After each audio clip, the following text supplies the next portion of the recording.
Buenas tardes a todos, sean muy bienvenidos. Un cuarto de siglo no se celebra todos los días y sin lugar a dudas que esta celebración es más que importante, y lo que vamos a hacer en este encuentro es dimensionar lo que significa 25 años de la publicación de Mediaciones de la Comunicación, no solo para lo que es la Universidad de Uruguay, sino para lo que significa a nivel de investigación y a nivel de difusión y de estudios en materia de comunicación a nivel latinoamericano y también a nivel mundial. Para comenzar vamos a convocar al decano de la Facultad de Comunicación y Diseño, Eduardo Hipogrosso, para darnos la bienvenida como anfitrión. Bueno, muchas gracias, Jaime, gracias a todos aquí los presentes y los que están online. La verdad que es un honor estar aquí para celebrar este hito que es los 25 años de la revista académica Mediaciones de la Comunicación. En este cuarto de siglo, esta revista ha logrado concitar la atención de la academia y del ámbito profesional de la comunicación. Desde sus inicios, Mediaciones asumió el compromiso de fomentar la publicación abierta de artículos derivados de investigaciones de calidad e impulsar el abordaje de los más diversos temas y las problemáticas que atraviesan el campo de la comunicación. A lo largo de los años ha contado con contribuciones de investigadores y referentes académicos de América y de otros continentes de reconocida trayectoria, quienes aportaron su mirada acerca de los debates suscitados por la permanente renovación de los fenómenos comunicacionales en Hispanoamérica y en el mundo. Hace 25 años, cuando esta revista vio la luz por primera vez, era más que un proyecto, era una visión audaz. En un mundo que se movía hacia una era digital, Mediaciones de la Comunicación surgió como un faro intelectual, explorando las dinámicas cambiantes de cómo nos conectamos, compartimos y entendemos el mundo que nos rodea. A lo largo de los años, esta revista no solo ha documentado la evolución de la comunicación, sino que ha sido una fuerza impulsora en su propia transformación. Desde las primeras ediciones impresas hasta la era digital actual, Mediaciones de la Comunicación ha estado a la vanguardia de la exploración académica, adaptándose y liderando el camino en un mundo que nunca deja de cambiar. Detrás de cada artículo, cada análisis y cada palabra publicada hay una comunidad de pensadores, investigadores y comunicadores que han contribuido a dar forma al discurso académico. Cada artículo es más que una contribución individual. Es una pieza del mosaico que es Mediaciones de la Comunicación, que ha crecido y ha evolucionado gracias a la dedicación y a la pasión de aquellos que han compartido su conocimiento con el mundo a través de estas páginas. Esta revista ha sido un testigo de los avances y desafíos en la comunicación a lo largo de los años, desde la explosión de las redes sociales hasta la convergencia de medios, desde los debates sobre ética en la comunicación hasta la revolución digital. Mediaciones de la Comunicación ha ofrecido una ventana a la comprensión de nuestro tiempo. A medida que reflexionamos sobre estos 25 años, celebremos no solo los logros de la revista, sino también la comunidad que la ha sustentado. Aquí, en este aniversario, estamos conectados por algo más que artículos y análisis. Estamos conectados por una pasión compartida por comprender la complejidad y la belleza de la comunicación en todas sus formas. El agradecimiento a Virginia Silva, que hace 25 años fue la receptora de este deseo compartido de tener una revista académica que nos distingue y nos alienta en la búsqueda de nuevas inmediaciones. De igual forma, agradecer también a los muchos académicos que tomaron ese legado y a lo largo de estos años hasta llegar a Lautaro Cosia, quien lidera desde hace varios años la coordinación general y edición de la revista, sumado a otros tantos editores, revisores y a cada persona que ha contribuido a este proyecto. Gracias por su dedicación, por desafiar límites y por ayudarnos a difundir el poder y la importancia de la comunicación en nuestra sociedad. Que estos 25 años sean solo el preludio de más innovación, más descubrimientos y más historias por contar. Agradezco a todos los seguidores que han hecho crecer en este proceso, que nos han hecho crecer en este proceso y nos han enviado sus comentarios inspirados por inmediaciones de la comunicación. Disfrutemos entonces este aniversario y que el próximo cuarto de siglo siga siendo un viaje apasionante en el maravilloso mundo de la comunicación. Gracias a todos. Muchas gracias, Eduardo. Virginia Silva, máster en Ciencias del Periodismo de la Universidad de Boston, licenciada en Ciencias de la Comunicación, coordinadora de proyectos editoriales para empresas e instituciones. Obtuvo el Premio a la Excelencia Docente 2011 en la Facultad de Comunicación y Diseño, es catedrática de Comunicación Corporativa y Relaciones Públicas y coordinadora académica de comunicación. Lautaro Cosia es doctor en Comunicación Social, licenciado en Comunicación Social de la Universidad de Rosario, Argentina, investigador del Centro de Investigaciones en Mediatizaciones de la Facultad de Ciencia Política y Relaciones Internacionales de la Universidad de Rosario y es, como recién decía Eduardo, el editor de la revista de Mediaciones de la Comunicación, además de ser profesor visitante. Está conectado virtualmente Paul Capriotti, que es doctor en Ciencias de la Comunicación por la Universidad Autónoma de Barcelona, en España, profesor titular de Comunicación e Imagen Corporativa de la Universidad Rovira y Virgili de España y profesor invitado en diferentes universidades españolas y latinoamericanas. También los acompaña Fernando Andaj, que es doctor en Filosofía de la Universidad de Bergen, en Noruega, magíster en Lingüística de la Universidad de Ohio, licenciado en Letras de la Universidad de la República, investigador categoría nivel 2 del Sistema Nacional de Investigadores de la Agencia Nacional de Investigación e Innovación. Por supuesto que estoy resumiendo los currículums. Y Esteban Zunino, doctor y magíster en Ciencias Sociales y Humanas de la Universidad Nacional de Quilmes de Argentina, licenciado en Ciencias de la Comunicación de la Universidad de Buenos Aires y realizó postdoctorado en Ciencias Sociales en la Universidad Nacional de Córdoba. Y mientras yo escuchaba a Eduardo, Virginia, pensaba que hace 30 años mirábamos las revistas de comunicación como una cosa lejana. Estaban la revista Chasqui, la revista Telos, Nueva Sociedad y tantas otras, y Uruguay no tenía absolutamente nada. Y eran casi que tesoros que tenían los académicos, los profesores y los estudiantes que recién empezábamos en comunicación. Exacto. Hoy la realidad es otra. Y bueno, y Fernando lo sabe bien también, o sea, no tenían tampoco el perfil científico, académico, Exacto, ni cerca de pensar en las bases científicas todavía en ese momento. ¿Me dicen que no anda? Un poquito más cerca. Ah, más cerca, sí. No, yo un poco pensando en que, bueno, mi rol acá es más que nada testimonial y es hacer un poquitito de historia nomás. Fue un poco removedor pensar en los orígenes de la revista cuando la fundamos. Bueno, en parte porque los 25 años también cronológicamente es mi vida también en la universidad, digamos. Un cuarto de siglo, impresiona.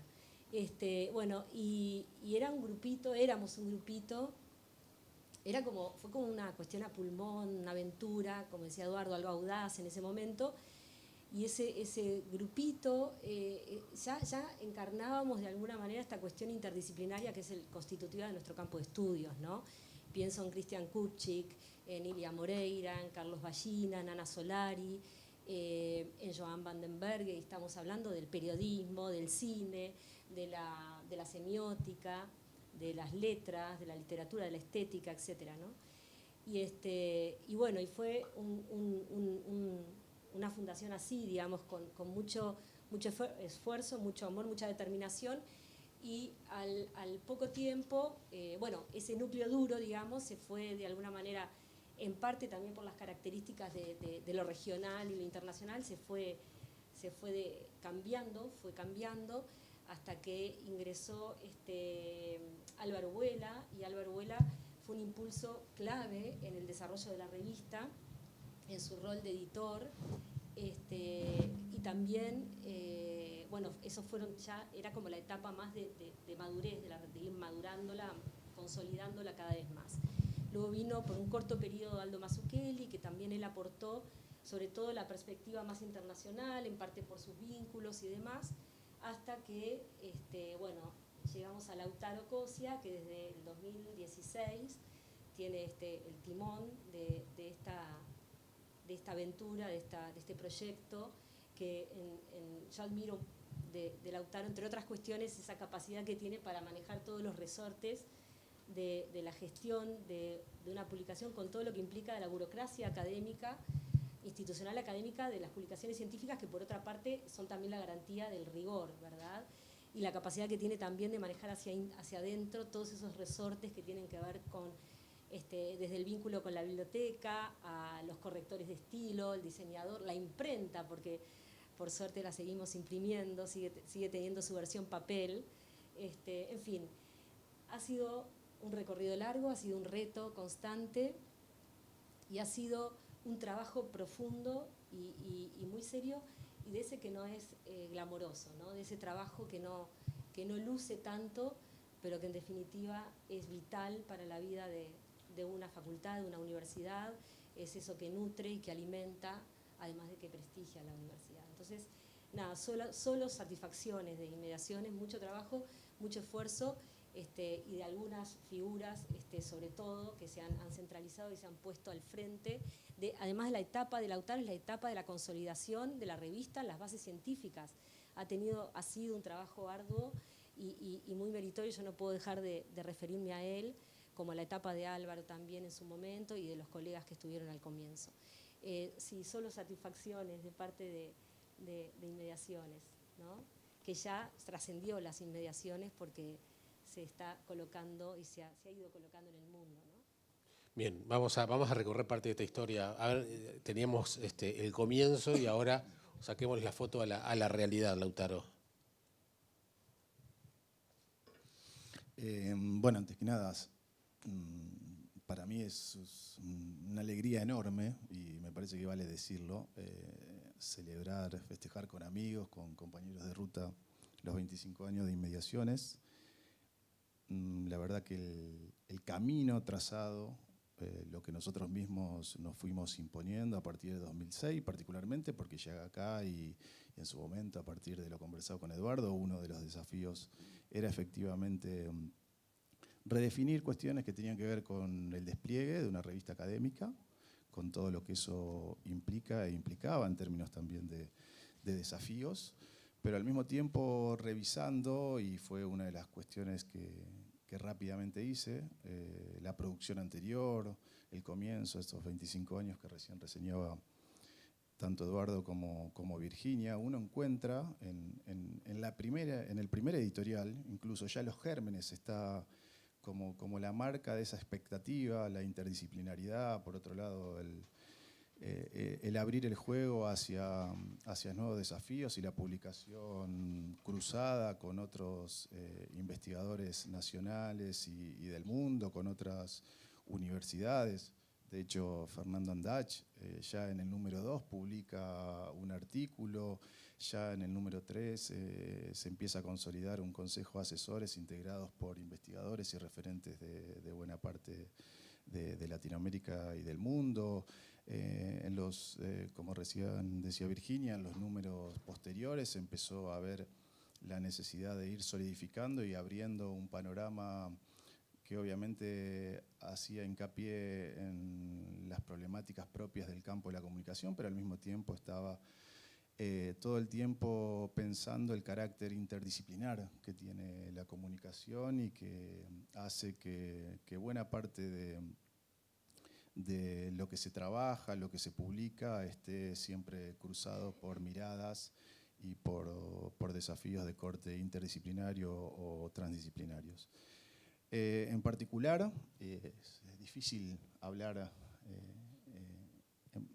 de la labor que de alguna manera me fue asignada, que obviamente que no se reduce a mí, sino que tiene que ver, como también Virginia señalaba, al área de biblioteca, a lo que tiene que ver con la cantidad de compañeros y compañeras que trabajan en la edición, que trabajan en la corrección, que trabajan en lo que hace al armado y el diseño de la revista, que hace a las múltiples formas de mediaciones institucionales y de otro orden, que obviamente explica de alguna manera la complejidad del trabajo y el esfuerzo colectivo de un emprendimiento que hay que subrayarlo. Es una apuesta institucional. Muchas veces eso se deja de lado, pero una revista, que es una revista en este caso académica, que es un artefacto muy complejo por distintas razones, supone siempre mencionar y subrayar la cuestión que hace a la apuesta institucional. Sin una apuesta institucional clara y decidida respecto de emprendimientos de este tipo, uno de los aspectos y rasgos que la definen, que es la permanencia, se pondría rápidamente en juego, ¿no? En ese sentido, vale la pena, acá, cuando la permanencia está de alguna manera garantizada, los 25 años lo expresan, es bueno mencionarlo, reafirmarlo y obviamente celebrar también esa decisión institucional clara y precisa. Otros de los aspectos, o podríamos decir, a partir de retomar lo que decía Virginia, ¿no? De los desafíos fue efectivamente que la revista ganara espacio y visibilización, tanto interna como externa, ¿no? Y en ese sentido todo el proceso de indexación, que tiene que ver con sumarnos a las bases de datos, obviamente a los directorios y a todo un cúmulo de posibilidades en donde la revista tiene, digamos, la necesidad de estar por una cuestión de visibilidad y por una cuestión también de empezar. Acá veo a quien ha venido por parte de Aura, también una institución fundamental para lo que tiene que ver con el campo de las revistas académicas en Uruguay, ¿no? Que tanto hacen para efectivamente consolidar estos procesos de digitalización, que en el caso de la revista Inmediaciones empezó en el 2017, ¿no? La revista tenía una periodicidad, que es otro de los aspectos que hace la cuestión, ¿no? Tenía una periodicidad anual. La periodicidad mínima indispensable tenía que ver con la semestralidad, se empezó a trabajar en ello, se empezó a trabajar obviamente en el proceso de digitalización. Hoy hay un proceso que siempre es mejorable, pero ya consolidado, de armado de una plataforma que tiene que ver con los criterios que establecen las revistas académicas a nivel mundial. Y al mismo tiempo, en todo ese proceso había la necesidad, como decíamos, de que las revistas, como artefactos complejos que son, e independientemente de los objetivos, empezar a definir, ¿no? También su posibilidad de que sea leída, ¿no? Las revistas académicas, independientemente de la naturaleza que les cabe y la especificidad muchas veces de sus búsquedas, además de garantizar lo esencial, ¿no? Que es calidad y la publicación de los mejores artículos arbitrados posible, ¿no? Tiene la necesidad también de difundirse y conocer a sus lectores, y para eso la visibilización es fundamental, tanto interna como externa, y en ese sentido el área de comunicación también está haciendo esfuerzos desde entonces para consolidar ese proceso. Uno dice esto, y a veces los números no ayudan a expresarlo del todo, pero sin embargo tomé nota a partir de lo que venimos conversando. En estos 25 años, y me parece que tomé nota, digo, de datos concretos, porque me parece que también pueden ser una referencia para que pongamos en valor todo lo que hoy estamos particularmente festejando. Estos 25 años hay 25 números publicados de Inmediaciones de la Comunicación, se publicaron 263 artículos, hay 40 entrevistas publicadas, hay 43 reseñas y misceláneas, que son artículos que por distintas razones hemos decidido el comité académico incluir dentro de las publicaciones. Implicó desde entonces, y lo veo ahí a Paul, además de agradecerle su presencia tan generosa, implicó convocar a referentes de distintas partes del mundo como editores invitados, que obviamente por el carácter experto, las temáticas de cada convocatoria, refuerzan la posibilidad de que los números sean de una calidad y convoque a especialistas precisamente en esas temáticas, y al mismo tiempo involucró a 403 evaluadores externos, ¿sí? Es decir, todo eso que silenciosamente, número a número, planteando la no repitencia y la amplitud de temáticas, la no repitencia de autores, planteando la necesidad de que haya evaluaciones que estén acorde a la garantía de calidad, fueron haciendo de este camino un tránsito y una apuesta que hoy venimos a festejar y que abre obviamente desafíos a futuro que tienen que ver con la consolidación de esto, que es un proyecto editorial de muchos y a los cuales particularmente le agradezco, al mismo tiempo que agradezco la presencia obviamente de Esteban, de Fernando, de Paul, como una síntesis de ese carácter colectivo que un emprendimiento y un proyecto de esta naturaleza tienen. Muy bien, y bueno, vamos a comenzar a charlar con los invitados. Y Fernando, hace 25 años, obviamente se reflexionaba muy poco o nada en Uruguay. Yo hoy mencionaba algunas revistas que eran referentes, pero la importancia que tienen el reflexionar críticamente sobre un tema tan específico como la comunicación, poco glamoroso, decía recién Virginia, pero en realidad es profundidad pura, es concentración, es la esencia de la discusión intelectual. Gracias. Hola, sí.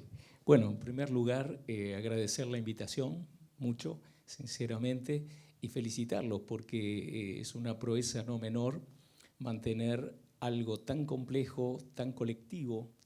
Leí un par de cositas, uno no puede dejar el vicio, quizás es mi pequeño regalo a esta ocasión tan especial, un par de ideas, y una de las ideas fundamentales que encontré a dos artículos, ¿no? Uno de 2017 de Sean Cubitt, que dice, ¿para qué sirve? En inglés él usa la palabra que es bien interesante, ¿no? ¿Para qué sirve un journal? Journal, ¿no? Interesantemente, la palabra journal, ¿no? Quiere decir también en inglés un diario íntimo, una bitácora.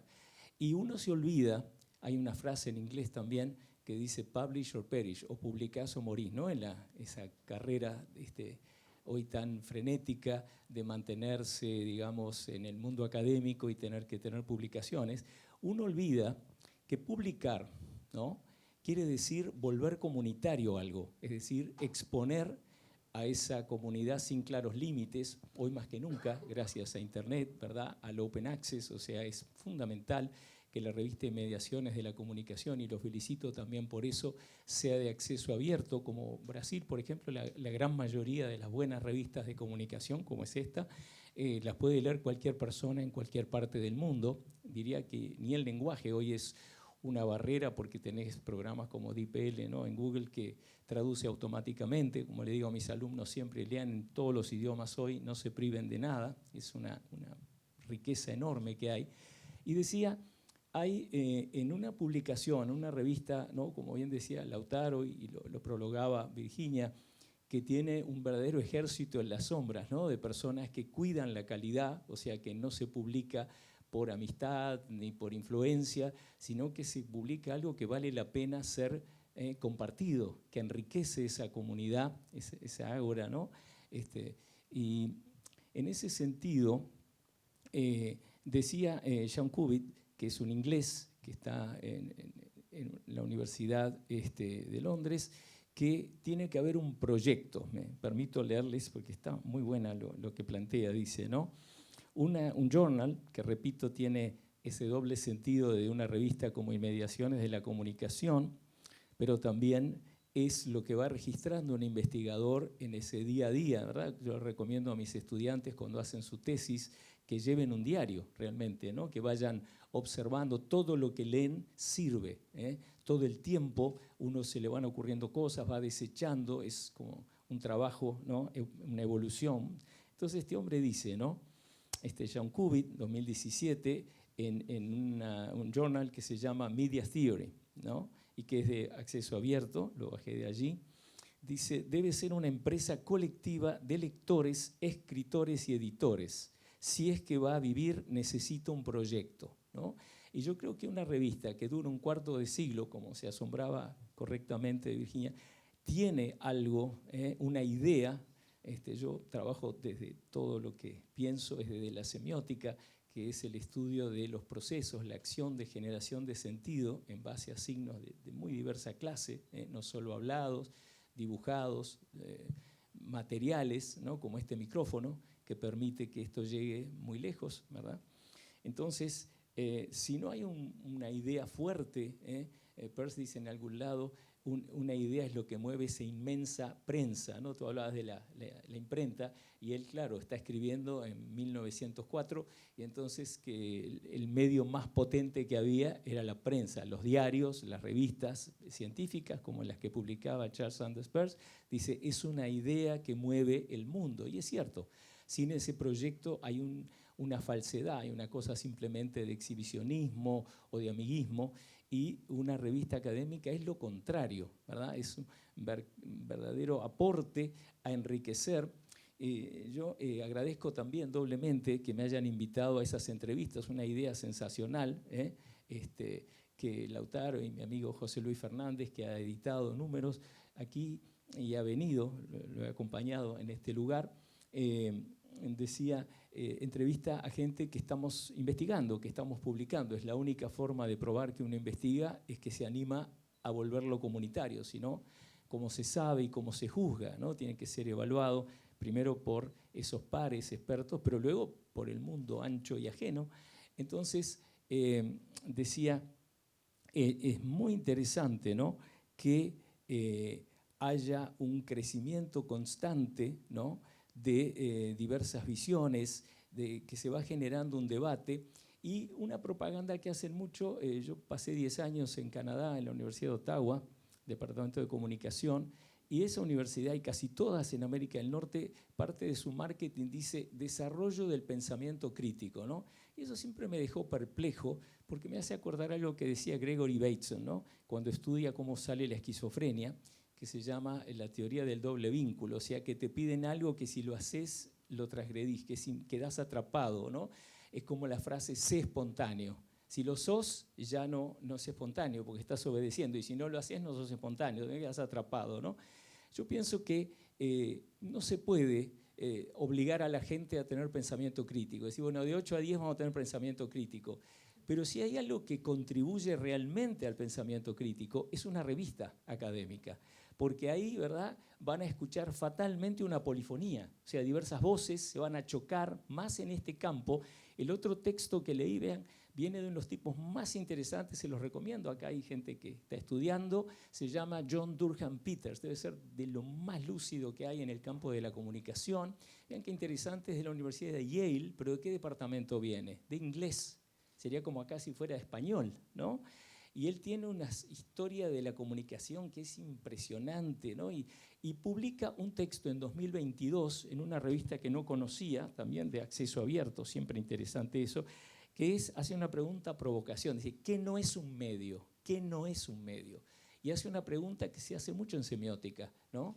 Todo es un medio, porque eso es como un enloquecimiento, si todo es medio, nada es medio. Él dice no, pero todo podría serlo, es decir, la ropa, la forma que uno come, la gastronomía, la moda, todo eventualmente, si es analizado desde cierta teoría, de cierto abordaje, puede llegar a ser un medio. Entonces yo diría que gracias a revistas como Inmediaciones de la Comunicación, y yo vengo de la Facultad de Información y Comunicación, de la UDELAR, y tenemos, le decía Lautaro recién, ese gran bache, esa gran ausencia de no tenemos en el Instituto de Comunicación una revista admirable como esta. Justo ahora soy editor crítico de un número de la revista que sí hay, que se llama Informatio, que es del Instituto de Información, que sí tiene un montón de años, y me invitaron, estoy muy contento, para ser editor de un número que sale en marzo sobre semiótica, información y comunicación, y es un trabajo endiablado, porque invité a colegas de Brasil, de Estados Unidos, en fin, de Europa, y todo ese tema es un esfuerzo, pero muy necesario, porque quería terminar en esto, ¿no? Definir qué es un medio, qué no es un medio, ¿no? Hoy de mañana escuchaba algo para tocar el presente, ¿no? Porque cuando uno habla de teoría de los medios parece que se va a la filosofía, pero hay una cosa muy cotidiana, muy de escuchar la radio, sea que la escuchen en internet, en el celular o al viejo estilo. Escuchaba a un humorista que debe ser de los tipos más lúcidos sobre los medios que yo escucho acá en Uruguay, y les aseguro, he vivido en muchos lados, no es muy común tener a alguien así, un analista salvaje, como este actor, humorista, Carlos Tanco. Y entonces analizaba algo que Uruguay seguramente está hablando hoy, que es una entrevista conseguida, lo que se llama en inglés un scoop, ¿no? Una primicia, a un tipo buscado, no por Uruguay, por el mundo entero, y se focalizaba en una pregunta, ¿no? Y la respondía de un modo tan brillante que no decirle a los estudiantes que estudien eso es como robarles algo. Es decir, hay que tener mucho coraje para tener pensamiento crítico, hay que tener audacia para detenerse en la forma en que está vestido el periodista de este programa de Canal 4, ¿no? Y él se preguntaba por qué no estaba él, que se viste de esa manera tan determinada, ¿no? Y uno dice, ¿qué tiene que ver? Y tiene muchísimo que ver. Lo que pasa es que no es un teórico, no está en una revista, pero yo he escrito bastante sobre esa columna y otras cosas de las que nadie se ha ocupado increíblemente, como Tiranos Temblad, por ejemplo, ¿no? Que es de una riqueza inmensa para futuros antropólogos, etnógrafos y, por supuesto, comunicólogos. Y creo que esa clase de prejuicio, de inhibición, de autorrepresión, es lo que ayuda a liberarnos una buena revista, diciendo, mira, escribió sobre esta estupidez, ¿no? Y de repente no es una estupidez, de repente es de las cosas más importantes que está pasando en un rincón de esa inmensa bóveda audiovisual que es YouTube. Esos lugares, o este humorista que uno puede decir, son tonterías. No sé si son tonterías. ¿Cómo define uno una tontería en el mundo de la semiósfera, de lo mediático, de lo virtual? Y bueno, yo creo, nuevamente lo felicito por este logro y creo que ayuda a desarrollar, si algo existe que se llama pensamiento crítico, nunca va a venir de una orden, de un mandato, de un deber, sino de una búsqueda. La verdad es una búsqueda constante por algo que nos acerca a la realidad, y una buena revista hace precisamente eso. Ayuda, y cito a Percy y termino, a desbloquear el camino hacia la verdad. Sin eso no hay investigación. Gracias. Muy bien, muchas gracias, Fernando.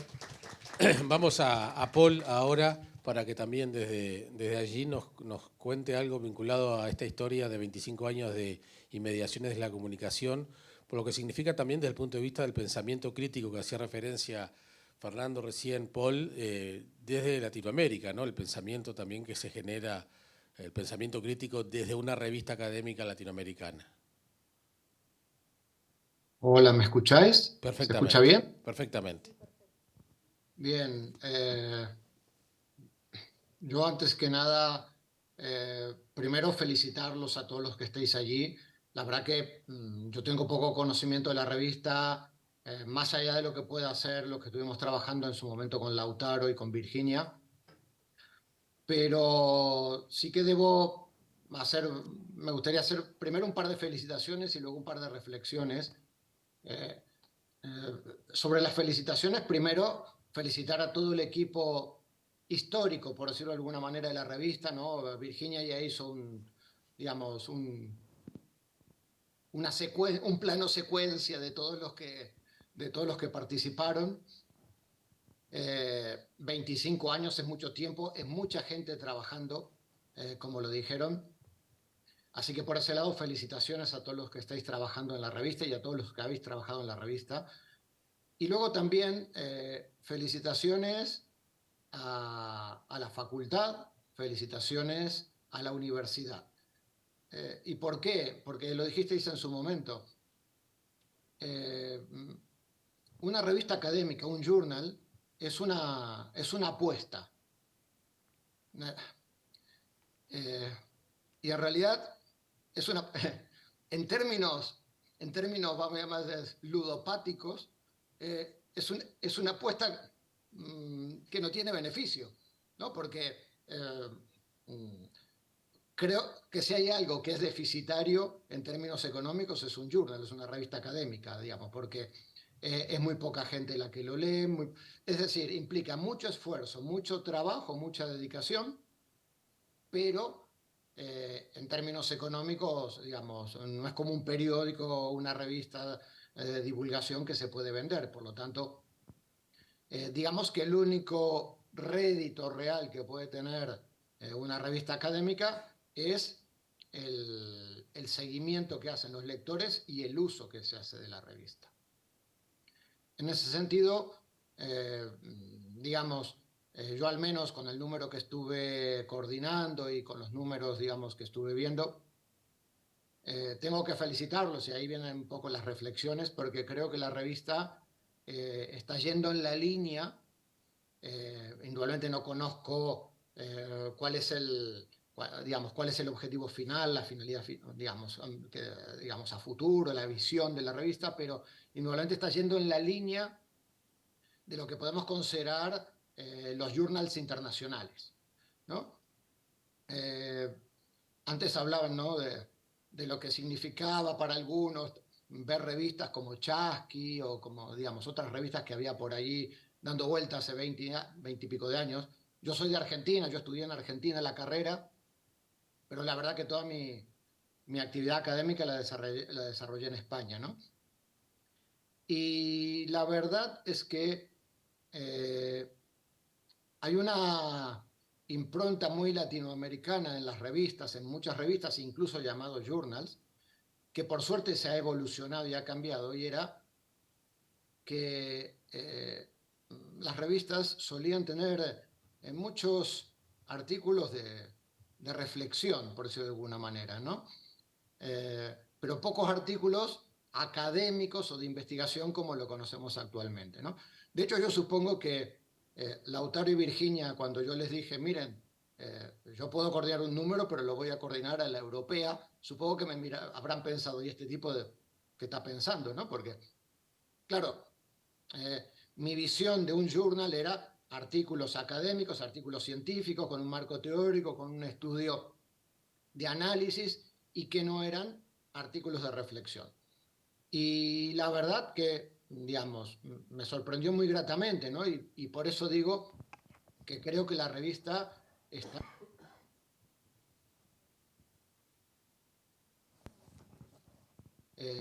los journals que luego se indexan en diferentes bases de datos, etcétera, van por un tipo de investigación que es una investigación de tipo empírica, una investigación donde se muestran resultados contrastables, con una metodología contrastable, etcétera, etcétera, y por lo tanto empezamos a dejar de lado esas revistas donde alguien hace una reflexión sobre su punto de vista, sobre lo que le parece a cada uno.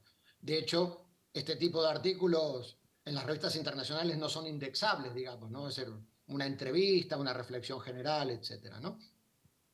Por eso, en ese sentido, felicitaciones. Me parece que es un trabajo importante que está haciendo mucha gente y que creo que es un valor añadido importante.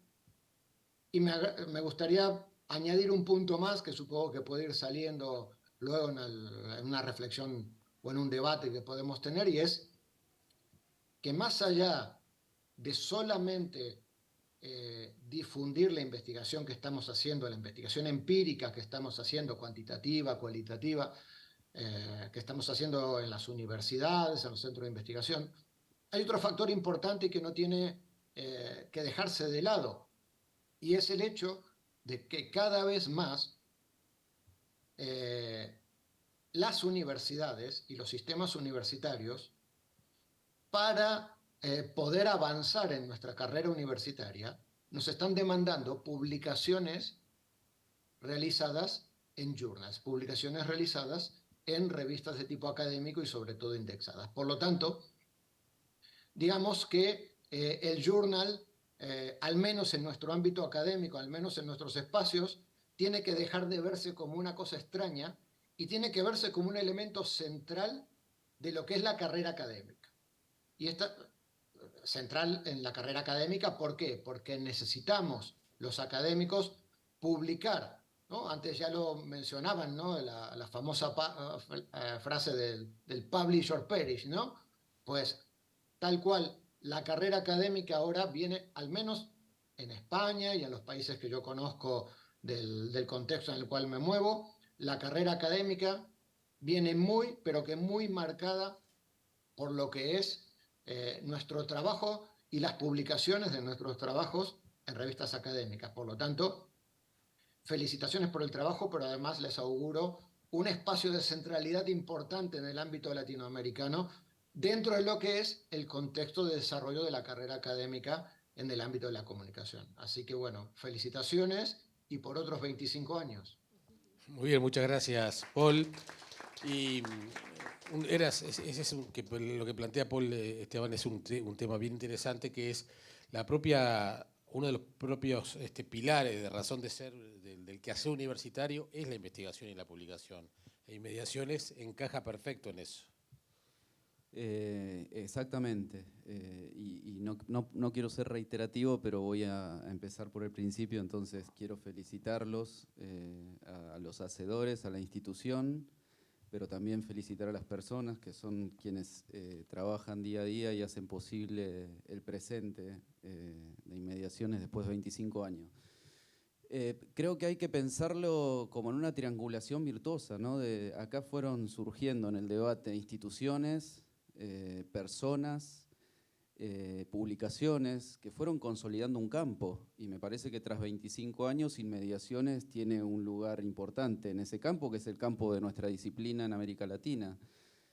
Cuando hablo de instituciones no puedo pensar en la inexistencia de aquellas primeras revistas sin que hubiera existido CIESPAL, sin la fundación poco después en el 78 de la IC, en el 81 de FELAFAX, de las grandes redes de instituciones o de profesionales que fueron moldeando el campo y que fueron introduciendo los debates. Los debates circulaban por las revistas. Es cierto, con otro registro, está muy trabajado en la literatura, ¿no? El ensayo como la forma típica de producción académica en América Latina, pero también el sincretismo, ¿no? El sincretismo de una disciplina que nació por definición de manera sincrética, articulando a la ciencia política, a la filosofía, a la lingüística, a la semiótica, a la semiología, a la semiótica, que fue tomando de diferentes disciplinas el abordaje de fenómenos novedosos. Uno a veces traza paralelismos entre el surgimiento de nuestra disciplina con el advenimiento de los medios masivos de comunicación clásico y el momento actual en donde un nuevo cambio de paradigma tecnológico, que ya no es tan nuevo, pero que sí nos pone a pensar de nuevo en preguntas que no nos hacíamos nosotros porque no estábamos, pero que se hacían hace más de un siglo respecto de la omnipotencia o no de los medios, de los límites éticos asociados a la comunicación. Y en el campo de América Latina, digo, ahí sumo las personas. Uno no puede pensar en la consolidación de este campo sin pensar en Antonio Pascuali, en Luis Ramiro Beltrán, en Jesús Martín Barbero, en Néstor García Canclini, y uno va explorando inmediaciones de la comunicación y allí encuentra que están ellos o están otros intelectuales que van retomando sus aportes. Entonces creo que ahí Inmediaciones hace una contribución a la sistematización del campo. Repasaba también revistas viejas y le comentaba hoy a Eduardo en la primera introducción, aparece explícitamente algo que hoy es un debate actual, la interdisciplinaridad, lo decías vos, y la internacionalización. Hace 25 años pensar en ese espíritu transdisciplinario y global me parece que marcaba una impronta de avanzada para ese momento.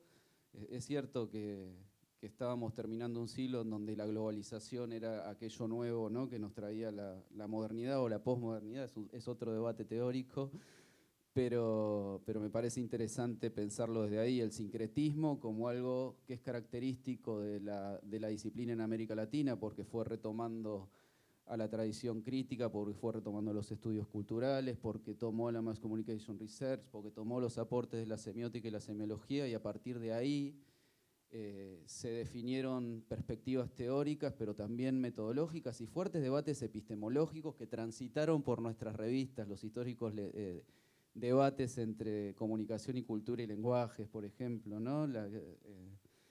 Que uno lo mira ahora y parecía casi una disputa de Pimpinela, ¿no? Era uno escribía, el otro le contestaba, y así fue creciendo el campo, así fue creciendo el campo. Y no quiero extenderme más, pero sí me interesa pensar por qué es importante un journal hoy, por qué es importante la producción científica hoy, recalcar el carácter colectivo de la producción científica siempre. A veces el paper lo firma uno, pero atrás hay equipos de investigación, hay evaluadores, hay equipos que editan las revistas, y estamos en un momento disruptivo, estamos en un momento en el que las mediaciones atraviesan nuestras vidas de manera palpable. Quizá cuando nosotros estudiábamos nos decían la comunicación está en todos lados y era difícil de ver. Hoy con el advenimiento de la multiplicidad de pantallas, de las tecnologías aplicadas a la información y la comunicación, con las redes, con la convergencia digital, con los entornos híbridos, este nuevo mundo que pone en jaque, entre otros problemas que estamos teniendo, a los regímenes de verdad, en donde hasta las instituciones y hasta el propio discurso científico es puesto en cuestión. Creo que seguir apostando por la investigación como tarea central de las universidades es validar una forma de construir conocimiento que es colectiva, que es rigurosa, que se basa en métodos, que es contrastable. Y en ese sentido me parece que en un contexto como el que estamos, en donde estamos discutiendo inteligencia artificial generativa, en donde estamos discutiendo procesos de sobreinformación y desinformación, en donde estamos discutiendo la razón de ser del periodismo en un momento en el que ha perdido como actividad el monopolio de la información, porque hay otros canales, para no llamar a todo medios, pero al menos canales que compiten y que en inmediatez hoy el periodismo no puede ganar, quizá deba ganar en valor agregado, en esa curaduría, en esa constatación que haga que quien lee pueda acceder a un lugar de elaboración mayor, porque ahí está la contrastación suficiente para poder separar la paja del trigo. Digo, son todos debates actuales. Todos esos debates transcurren por las revistas de comunicación. Entonces yo quisiera cerrar un poco con esto. Para quienes nos dedicamos a la academia, para quienes transitamos las universidades, los journals son el principio y son el final. Digo, no hay una investigación que no inicie en el relevamiento del estado del arte, y eso nos obliga a ir al journal, y es el final porque cada investigación que se precie de ciertos estándares de calidad, y bueno, sí, tenemos ganas de someterla a evaluación, a que se publique, y lo más importante, someterla al escrutinio público, que es lo que sucede cuando se publica cada número de Inmediaciones. Así que felicitaciones por apostar a la revista, felicitaciones por inscribir esa revista. No me parece menor, las recomendaciones actuales sobre ciencia abierta de la UNESCO hablan como 3 características centrales de las publicaciones: en el acceso abierto, en los datos abiertos, que eso nos interpela a los y las científicas, pero no solo como una forma solidaria de producir, sino como una forma económica de producir, de evitar que muchos equipos de investigación estén produciendo lo mismo. Abrir los datos implica que otros puedan tomar esos datos para avanzar más rápido, mejor y más eficientemente. Y sobre todo, también esta idea, ¿no? Me parece importante esta producción desde América del Sur, en español, en defender esta idea de la diversidad y la pluralidad de lenguajes también como un aporte al campo desde el sur. Así que felicitaciones de nuevo, Virginia, Lautaro, y en nombre de ustedes a toda la institución. Muchas gracias, Esteban.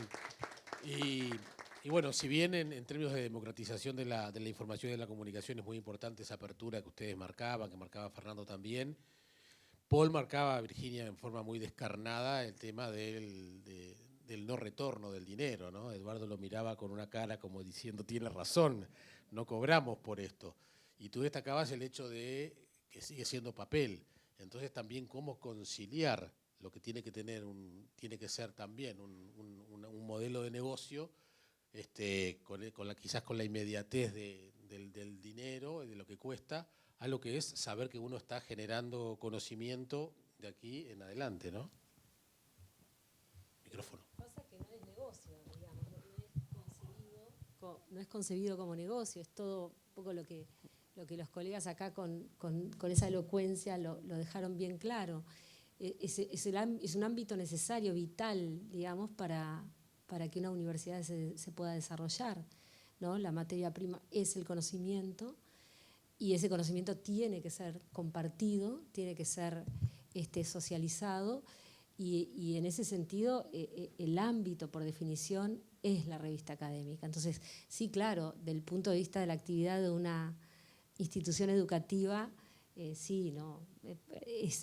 Por eso yo hablaba un poco a pulmón, ¿no? Cuando se funda, ¿no? La cuestión de la aventura, de validarlo internamente, de validarlo hacia afuera y todo lo demás, porque sí, esa dimensión está. Muchas veces las universidades, las facultades tienen que, digamos, administrar sus recursos, siempre tienen que administrar sus recursos de la mejor manera posible. pero nunca nunca se espera, porque no está, sería como una contradicción hasta biológica, te diría, pensar que la revista académica pueda tener algún viso de negocio. Lo que sí tiene, yo cuando hablé del no glamour, digamos, que es un trabajo arduo, de hormiga, meticuloso, sistemático, súper riguroso, todas esas aristas y resortes que tiene que manejar Lautaro desde su rol, por ejemplo, son múltiples, es mucho esfuerzo y de muchas personas, pero la ganancia es en términos de prestigio, es en términos de reputación de un proyecto académico. Y no necesariamente inmediato. No. Y es en términos de lo que habilita, de ese espacio de la crítica genuino, ¿no? Vamos a ser críticos, vamos a desarrollar, ¿no? Prometemos a nuestros estudiantes que vamos a desarrollar un pensamiento crítico. Bueno, eso es folleto, ¿no? En realidad, en los hechos, lo que promueve el pensamiento crítico son los espacios reales, y en ese sentido, que por supuesto son las clases, son los planes de estudio, son los programas, todo ahí se juega, pero si se quiere, la revista académica es la síntesis de eso, ¿no? Del espacio, del pensamiento científico, del pensamiento crítico y del intercambio. Entonces, sí,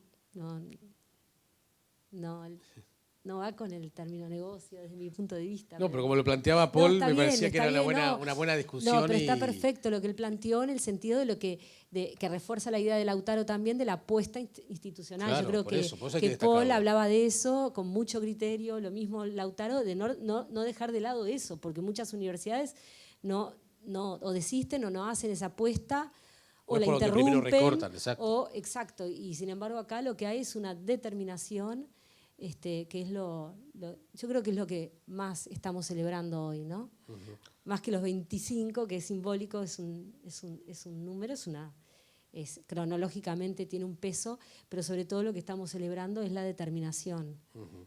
Y eso atado Lautaro al tema, bueno, lo que tú decías de la permanencia, ¿no? La permanencia, la periodicidad, la constancia. La permanencia, la periodicidad, la constancia, pero fundamentalmente también esos dos aspectos que hacen a que una revista académica tenga razón de ser, ¿no? El cuidado de la rigurosidad de aquellos artículos y de aquello que pone en circulación a partir de parámetros claros, en donde, como decían recién muy bien Fernando, Esteban y Paul, está en juego, ¿no? La posibilidad de seguir discutiendo aspectos que hacen a la vida y un modo de pensarlo democrático incluso, ¿no?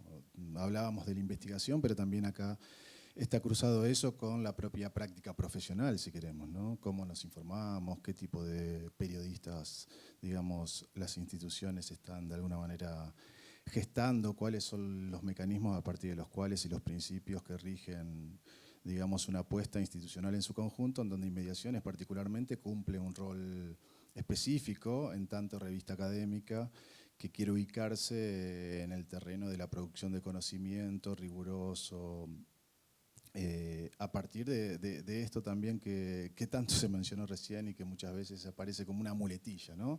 El pensamiento crítico me pareció muy pertinente que lo traiga a colación Fernando, en el sentido de cómo opera esta idea, pensamiento crítico. Se hace muchas veces hincapié en la crítica, ¿no? Sea ya de tradición kantiana o otras formas posibles de remitir a lo que entendemos por el ejercicio de lo crítico. Pero también está la otra palabra compleja, ¿no? El pensar. ¿Qué supone pensar? Todos hablamos del pensamiento, pero ¿qué es el pensamiento? Y el pensamiento, uno podría decir borgianamente que remite efectivamente a la capacidad no de recordar, ¿no?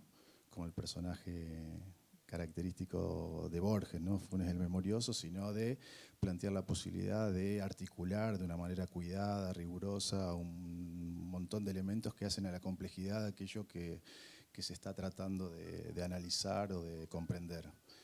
Pensar supone también desnaturalizar. La producción académica viene a desnaturalizar aquello que es del sentido común. Pensar supone eso, el ejercicio efectivamente de romper con ciertos lugares comunes a partir de la producción de conocimiento, que efectivamente rompe muchas veces o cruza el plano del conocimiento en términos de los lugares comunes, el sentido común construido no en vano en este sentido, imaginarios sociales, representaciones sociales y bueno, podríamos hablar de otra serie de cuestiones, están inmersos, incluidos desde el comienzo en la propia revista, ¿no? en sus orígenes. Y también pensar, ya yendo a Arendt, ¿no? Pensar supone hacerse cargo, ¿no? Arendt lo está pensando en relación al juicio de Eichmann en Jerusalén y demás, ¿no? Pero pensar es hacerse cargo, no pensar esto como un ejercicio burocrático, sino pensar es hacerse cargo en el sentido de cuáles son efectivamente las condiciones de posibilidad y el modo en que nosotros, digamos, ponemos en circulación esto que tiene que ver con una revista académica que no responde a parámetros, como recién se planteó, ¿no? Económicos, en términos de que efectivamente es tirar y poner en circulación una apuesta institucional. Y en ese sentido me parece que el pensamiento crítico debe ser o puede ser desmadejado desde ahí, porque es la naturaleza propia el conocimiento y la producción de conocimiento en el ámbito universitario. Fernando, yo estaba pensando que no solo hubo un cambio de siglo, sino que en estos 25 años debe ser donde más cambios a nivel de la comunicación hubo en la historia de la comunicación. Y que Inmediaciones sea testigo de eso y reflexiones sobre eso no es poca cosa. Te agradezco, Jaime, la pregunta, la reflexión, porque si hay un nombre, no en vano aparece en una película de Woody Allen, es de los pocos comunicólogos que he visto en el cine comercial, el canadiense Marshall McLuhan, ¿no? Una escena muy divertida donde él lo humilla al que se supone que entendió la teoría, pero hablando muy en serio, se lo acusa mucho de determinismo tecnológico, porque él dividió los medios en calientes, fríos, etc. Pero la lucidez que hay en sus escritos es inmensa, porque el nombre de la revista me parece tan acertado, ¿no? Y no lo había mencionado, pero aprovecho tu pregunta muy oportuna, porque desconocer la materialidad de esa comunicación, ¿no? Nietzsche dice, la conciencia nace por la fuerza, la presión que ejerce la comunicación. Si fuéramos solo un animal depredador que va y caza y come, no habría conciencia, dice él. Y nace todo, mirá la palabra que usa Nietzsche, increíble esto, ¿no? En la Gaia Ciencia de 1887 dice, nace de una Verfindungsnetz en alemán, es decir, una red de intercomunicación. Es decir, en 1887 habla de una red. Entonces, ignorar el peso que tiene el que los que antes éramos simplemente destinatarios y lo máximo podíamos mandar una carta a un diario que te la publicaban o no, y que hoy está en X, antes tweet, ¿no? Y todo eso es un inmenso cambio, ¿no? La famosa pirámide de los grandes medios y abajo los consumidores ya hace muchísimo que dejó de ser. Entonces McLuhan tenía bastante razón.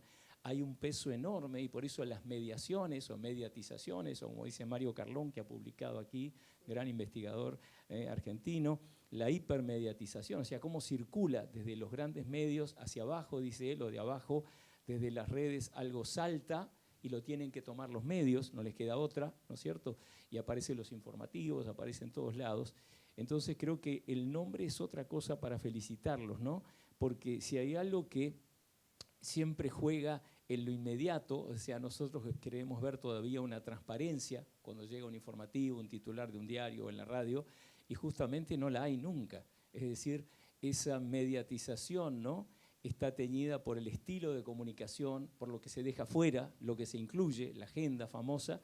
Entonces, creo que vale la pena pensar que McLuhan hubiera estado contento con ese título, porque realmente la materialidad tecnológica no es un determinismo, es una determinación clave. Es decir, no es lo mismo una clase en Zoom, más allá de que uno puede, yo mismo, objetar enormemente a una de las tantas cosas que nos dejó la pandemia, pero condiciona muchísimo el estilo, lo que llega, lo que no llega, la forma de reaccionar de esa clase que no está ahí, son ventanas cerradas, etcétera. Es una angustia enorme del docente en esos 2 años.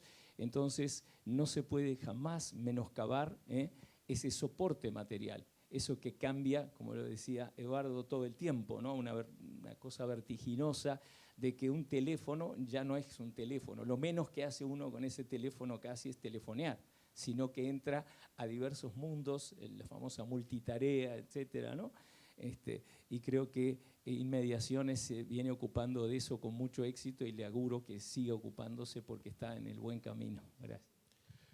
La pregunta final a Paul es, ¿qué esperar para los próximos 25 años de una publicación académica de este tipo?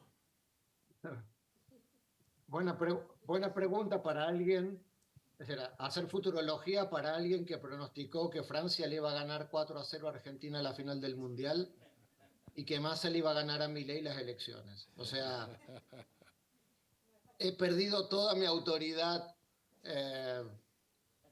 de pronóstico sobre lo que puede pasar a futuro en cualquier lado. Creo que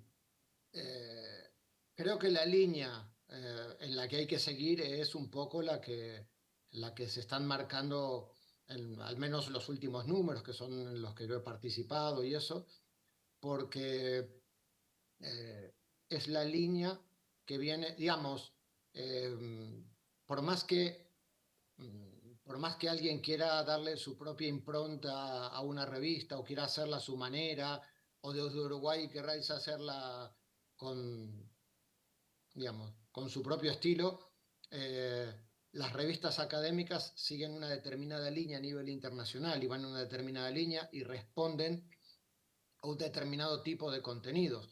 Yo ahora, mientras participaban algunos de los colegas, también iba pensando, ¿no?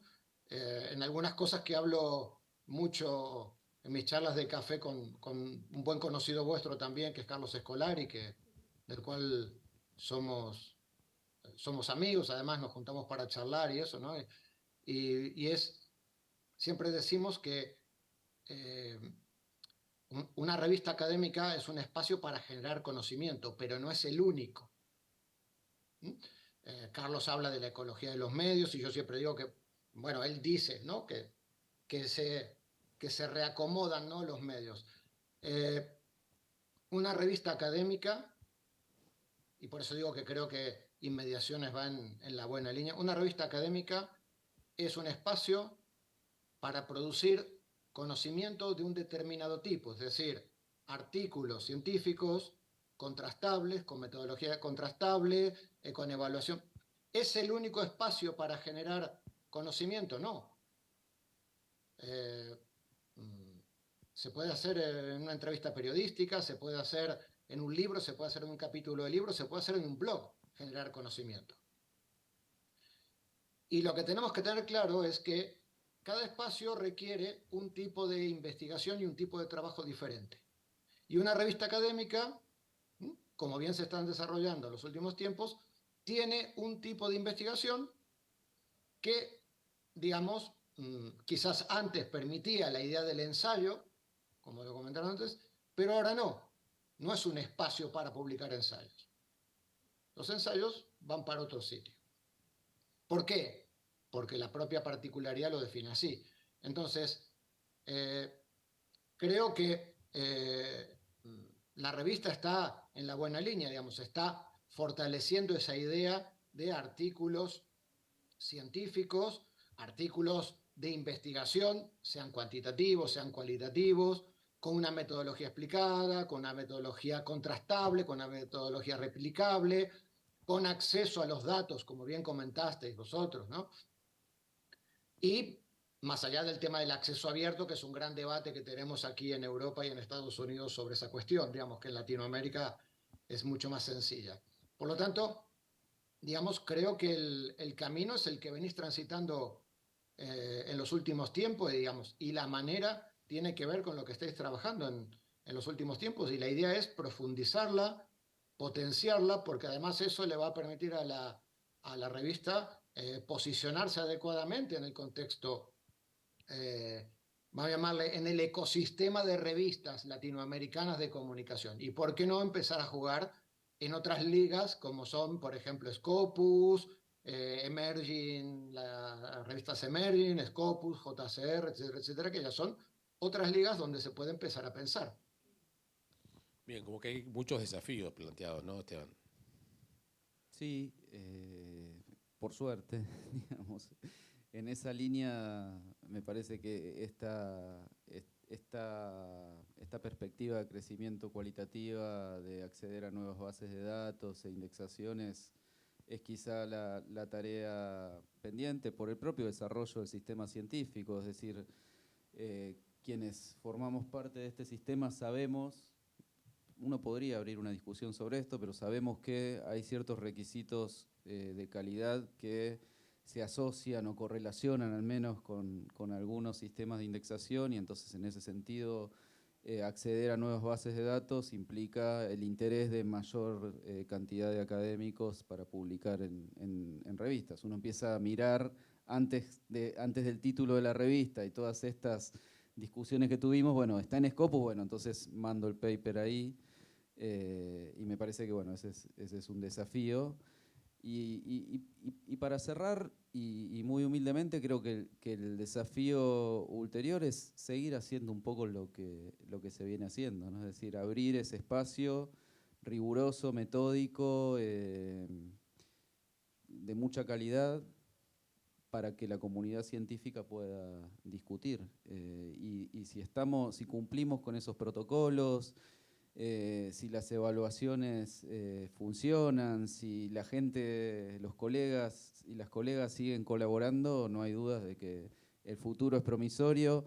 Obviamente nadie puede anticiparlo, las velocidades con las que han cambiado los ecosistemas mediáticos, la ecología de los medios, como decía Paul, es vertiginosa. Creo que nadie podía imaginar, no hace 10 años, sino hace 2 años o 3 años, cuál iba a ser el escenario actual, pero creo que eso, lejos de asustarnos, debe estimularnos para producir más. Esas propias tecnologías, la materialidad de esas tecnologías también ha impactado en la investigación, creo yo, de manera virtuosa, ha acelerado procesos, ha permitido procesar datos que antes llevaban enormidad de tiempo, o recolectar datos que antes llevaban enormidad de tiempo en cuestión de segundos. El diseño de software aplicado a la investigación es impresionante y cada vez está más al alcance, y creo que ahí está el desafío. Digo, no es solo el desafío de Inmediaciones, es el desafío de la comunidad científica, e Inmediaciones forma parte de ese engranaje, aportando una plataforma de excelencia para que las investigaciones serias circulen, ¿no? Y para terminar, más o menos en forma capicúa, Virginia, los desafíos de decir, bueno, ahora vienen nuevas generaciones de investigadores que van a aportar lo suyo, ¿no? También como que no quedarnos solo quizás con un panorama de los mismos nombres, sino que también los nombres de los investigadores, de quienes reflexionan, se va renovando también. Hay un desafío también de buscar quiénes pueden hacer su aporte. No, ni que hablar. Esto es incluso es un requisito, ¿no?, de la propia revista, digamos, de la institucionalidad de la revista. Y es, digamos, uno de los mayores méritos de este recorrido, es haberla colocado en esa digamos, con esa mirada ya ni siquiera solo continental, o regional, sino global. En ese sentido, cuando yo hablaba hoy de la burocracia institucional, de las publicaciones científicas, yo en realidad lo dije en el buen sentido, aunque parezca, es algo pesado, y por eso insisto en el mérito de Lautaro al frente de esto, de lidiar con todo esto, porque la entrada, el ingreso en las bases implica que en eso estamos, y hemos ya dado pasos muy buenos, y hemos entrado ya y estamos en proceso en otras. Eso implica precisamente una perspectiva realmente que trasciende lo local. De todas maneras, sí, hay una renovación permanente, porque desde lo local también nos alimentamos para la revista, más allá de que tenga que haber un porcentaje altísimo de contribuciones internacionales y demás, hay algo que igual está en la base, a pesar de la dimensión internacional, que está en la base, que sí tiene que ver más con lo local. Y en ese sentido, sí, la renovación es necesaria. Además está formando a los propios comunicadores. Y además estamos formando, nosotros ya tenemos graduados que han publicado en Inmediaciones a partir de investigaciones que han desarrollado desde sus proyectos finales de carrera, han sido arbitrados y han publicado en Inmediaciones, han participado en congresos, etcétera, etcétera. Ni que hablar que la renovación es clave, y y que lo que iba a decir también es que esto mismo, todo lo que estaban explicando recién hace también al reto y también al mérito, ¿no? que hemos logrado con Inmediaciones, que todo este mundo tan convulso en materia científica en general, en materia ¿no? O sea, digamos, la etapa en la que estamos viviendo, sobre todo en este siglo XXI, de tanto cambio, de tanta incertidumbre, de tanto dinamismo, etcétera, etcétera, yo creo que al campo de la comunicación lo ha atravesado de una manera, no sé, intensa y quizás más que otros campos académicos. Por supuesto que si me escucha un médico va a decir, pero la medicina también, no, pero seguramente. Pero yo creo que a la comunicación, al campo de la comunicación, estos tiempos convulsos la han sacudido de múltiples maneras. Y la revista encarna eso también, lo refleja y lo toma de la mejor manera. Nos obliga a una renovación, a la renovación de la que tú hablas, no solo generacional, de personas involucradas y demás, sino también de los ejes temáticos. Sin duda. Muy bien, gracias a todos, gracias a los que están presentes, a los que nos han seguido, y gracias Paul por estar allí también y ayudarnos a reflexionar sobre todo esto, y que sea por 25 más 25 más 25 años más. Gracias.